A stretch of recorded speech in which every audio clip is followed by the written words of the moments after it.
So we're in the midst of the holidays, so I want to start by telling you a holiday story. It's a tale of transformation, and it's one that most of you are probably already familiar with. And it's quite fitting for dinner talk, considering the season. Our story starts with an ambitious and highly competitive man. This was the kind of guy who was driven to win at almost any cost. He'd work weekends and holidays and demand the same of others. He'd favor work over going out and neglect relationships to get what he wanted.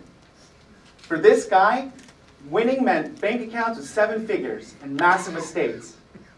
And of course, realizing that dream meant turning a buck any way he could, so he set to work. This guy slaved away for huge companies, learning their trade and learning how to scale, and most importantly, learning how to turn a profit. He was getting pretty successful at it, till one day, a sequence of 3 events melted away those dreams of a gilded life forever. Does this story sound familiar, guys? There is a twist to this story, however, because I'm not talking about Ebenezer Scrooge. I'm actually talking about myself and my personal journey to the realization that making money and doing good don't have to be 2 separate things. Right after graduating from San Jose State, I went to work for a prominent coffee chain. The idea was to work there and learn the ins and outs of the industry so that I could eventually break off and start my own successful business. Then something happened.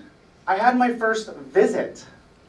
And much like the ghost of Christmas past, a local nonprofit exposed me to a world that I'd never realized existed before.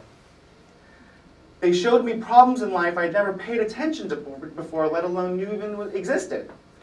They led me on a tour of their facility where I experienced firsthand their clients and the role their organization played in our larger community. And it was eye-opening.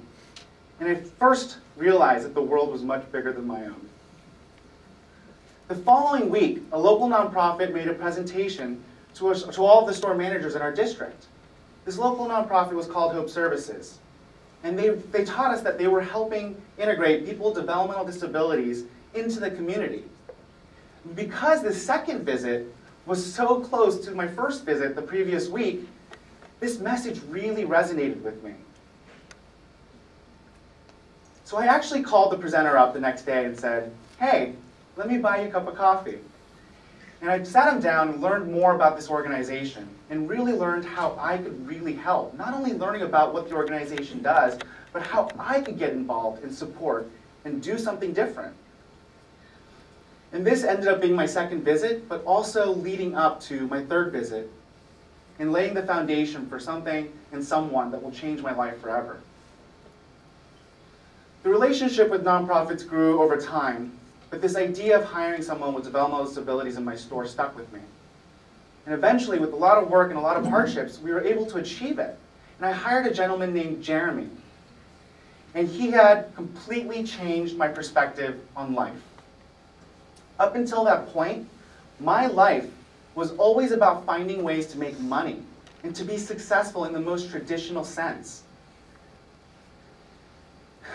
Yes, and that's the case, but here's this guy that I'm working in and day out with that has insurmountable odds stacked against him. And he has challenges that I could never begin to even imagine. But it never broke his spirit. He was probably the most happiest person I've ever met. And even beyond that, when Jeremy saw that I was stressed out, he would tell me, "Young, it's okay. Be happy. Love life. It's just work." How awesome is that? And I always thought that I was helping Jeremy by giving him a job and a place in a community to work in. But when in reality, he was actually the one helping me. Because while I taught him how to do a job, he was teaching me something far more important about life.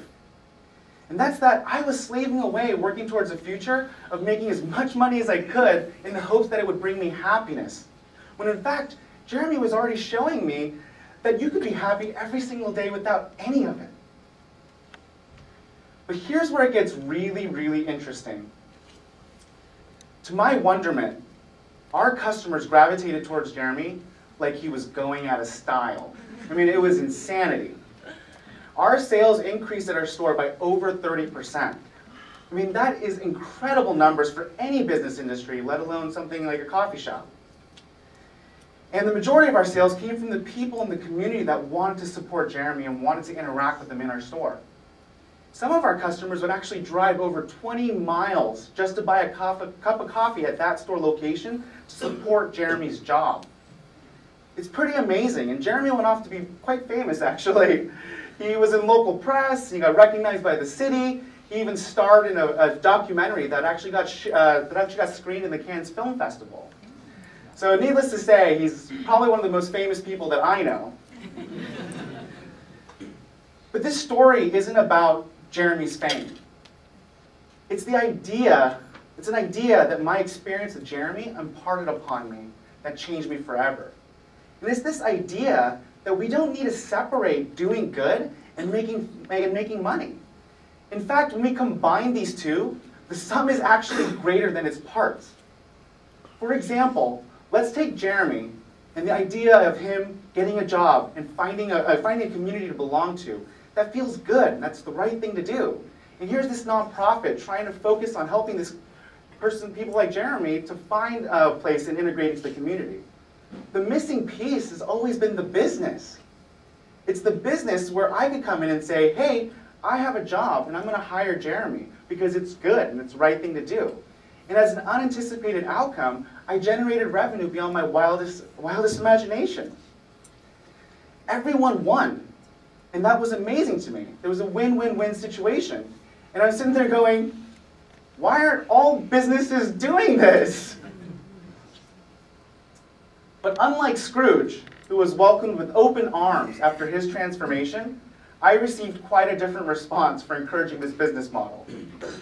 Maybe it's due to the times, maybe it's the location, or maybe it's because A Christmas Carol is just a fictional story. But when I talked to people about this idea model, making money while doing good, most people were shocked and almost appalled. And the responses ranged from people telling me that it would never work, all the way to telling me that it was unethical. So, I did what any normal person would do. I started a company to prove them wrong. So I started a company called Go Volunteer, and it was born from my desire to build upon this model, to see if I can make it simpler for people to do good, nonprofits to achieve their causes and success, and businesses to engage with these two communities. But I wanted to create it so that it was an open environment where everyone knew what each other needed, and make it very effective for them to each interact. But most importantly, create a really, really mutually beneficial ecosystem where everyone won out of the equation. Despite all the doubt, here I am today, 2 years later, and Go Volunteer has tracked over 28,000 hours of service and has over 500 nonprofits and close to 100 businesses using the platform. I want to say that it's safe to say the model works. And I even want to say, take it one step further and talk about companies like Tom's Shoes, or even companies like Salesforce that have figured out really unique ways where the more good they do, the more money they make. And inversely, the more money they make, the more good they do. It's a fascinating idea. And this benefit is being proven over and over again, not only personally, and you don't have to do it yourself, but you can see that it's doable and it's very possible. Why are we not replicating this? Why aren't more businesses doing this? Why are we afraid of having a discussion about rethinking altruism? As a society, I really believe that we've inherited this antiquated Calvinistic belief that altruism has to be self-sacrificial.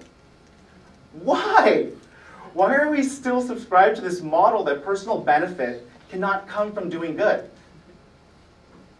So let me ask you a few questions. If I derive benefit from doing good, does that negate the good that I've done? Is it wrong that my store was popular for doing something good? Does it make Jeremy's job any less valuable? I believe we fall prey to this fallacy because society has told us this is the way it is. And in all honesty, I was even brought up to believe this. But the really important question we need to ask ourselves is, does it matter? Does it matter if we benefit from doing good? Ebenezer's story concludes happily with his transformation into a spendthrift do-gooder. And at the end of his life, which makes it a great allegory for our current day and time. But unlike Scrooge, maybe we don't have to wake up old and gray to regret that we lost out on so much opportunity to do good. Maybe we can actually learn to do good and make money at the same time. And maybe it doesn't have to be an either-or. So I'd like to leave you with one last question before I leave here today. What would the world look like if we encourage businesses to make money by doing good? Thank you.